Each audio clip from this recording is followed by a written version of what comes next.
thing is on. Hold on, let me turn up the air conditioner.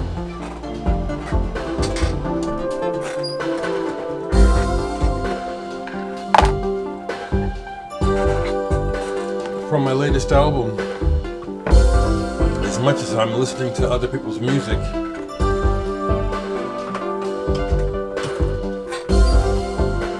I'm still listening to my new album a lot. It's very, very satisfying how much this music is satisfying. I listen to a lot of music, and this latest run, I don't know, it's been a while, going for a while now, but still been coming up with this very, very satisfying. I really enjoy it. I wrote on, hello, it's Sunday. I thought it was Monday when I woke up in bed. I thought it felt like Monday, but it's Sunday. 23rd of August. A few things to try to share.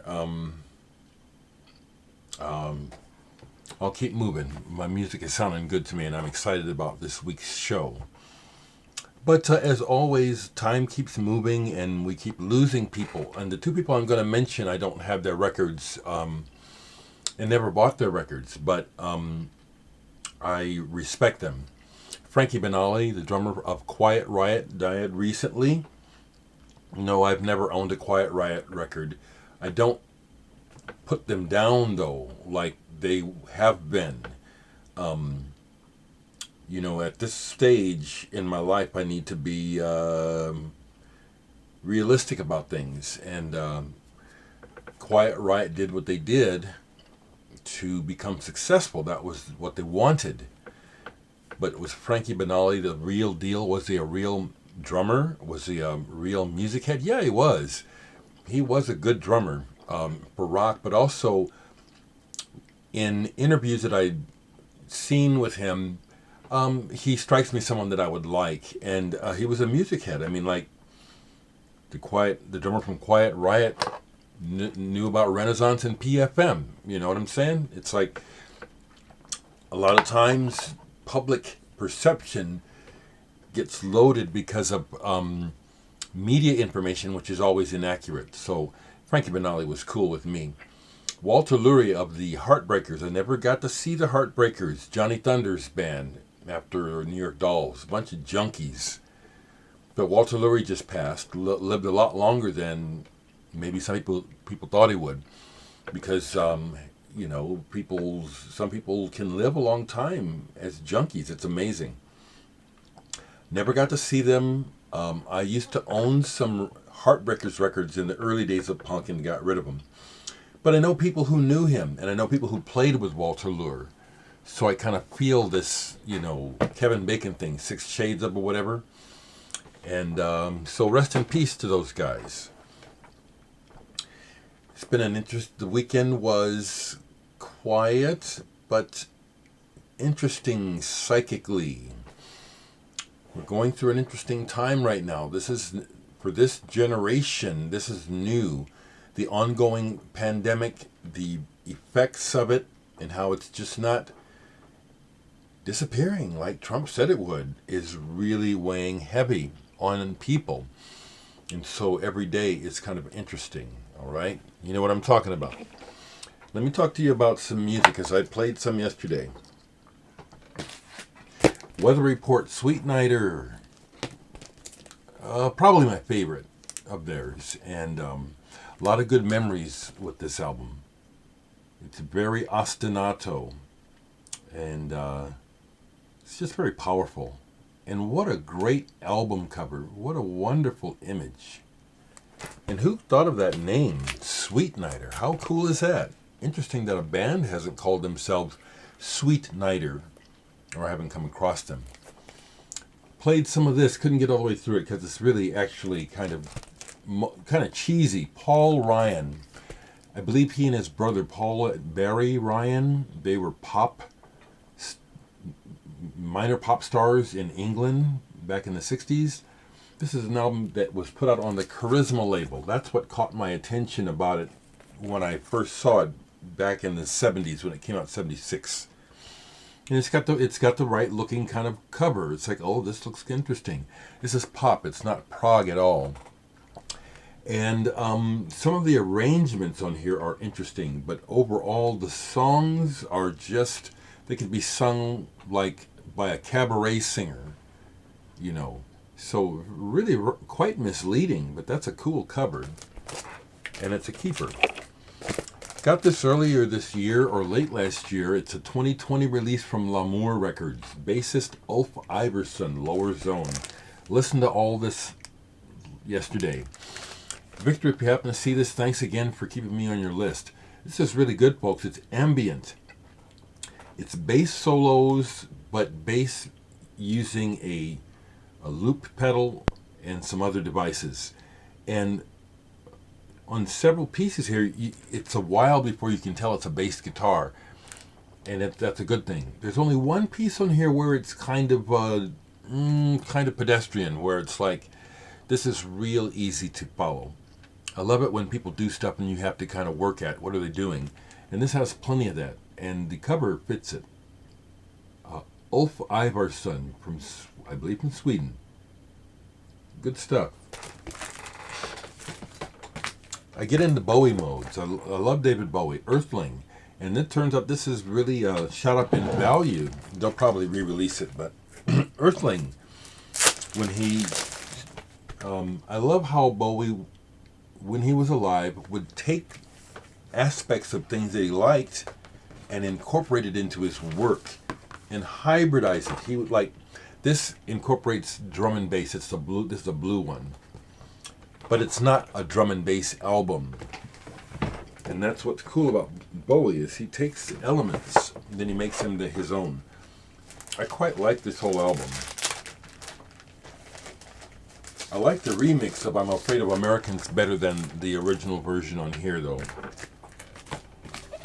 Back to the 60s and early 70s, a Litter. I think they're from Minnesota. Hard charging acid rock. This is acid rock, absolutely. I love this album. Blue Ice is a great song off of here. Some of the members of this band were also in a band called Lightning, who played at my high school for a sock hop. I couldn't go to the sock hop, but I got to see them set up, so I got to hear a little bit of them as they were setting up and sound checking back when I was a kid. Really good album. For some reason decided to play this Liturgy Oval Split LP. Really enjoyed it. The Oval side is on the electric side. The Liturgy side is band. Kind of cathartic, rising sort of sound. Just overall, this is just what I like. It's just cool. Good stuff. So, I had one of those thoughts where, okay, something is calling me. Recycled sounds. I like Stuart who runs the store, but he's pretty mainstream, and his focus is on well-known music, so he doesn't really know a lot of what I'm interested in. So I had a feeling that there was something in the store, so I went, and I'm looking, and there's really nothing in the racks, but there's this box on the floor, and then Stuart gets done with a customer and goes over to it and starts pulling stuff, and he's, it's stuff I'm interested in, but I have it already. He pulls a kayak album, then he pulls Camel's Rain Dances, which I have. And then he pulled another one, and I had them all. And then he goes and does something else. So I go over to the box, and sure enough, there's gold in the box. Something he has no idea what it is. Finally, I got a Mecki Markman album from Sweden. This is an original U.S. pressing on Limelight. Running in the Summer Night. Mecki Markman. So when I pulled this, Stuart was intrigued because he knew nothing about it, put it on. His first impression was he thought it was White Soul. No! This is avant-garde progressive. You have to listen to it because they do so many different things. It's not obvious. And there's a big Jimi Hendrix vibe on here too. I gave him. He gave it to me for $38, $2 off. Been wanting to find their albums for a long time, so that was a real happy find. That's the only thing I bought. I'll keep going here. Saw this posted on Facebook and thought to myself, do I have that album? It's been forever. No mystery, but I returned it forever. Sure enough, I have it. Played it better than I remembered it. I was thinking, when this came out, it was like, boy, these guys are really trying to go commercial and make sure that people hear them. And by the time they made Romantic Warrior, they got the ingredients right. That album is dynamite and also very commercial. And this was leading towards it. It's a good album. Peter Gabriel's been popping up a lot. So I played most of Birdy. I didn't care for the movie. It's intense. It's a good movie, but it's like I'm not interested in darkness and drama anymore. I want to see beauty. I'm really tired of tragedy.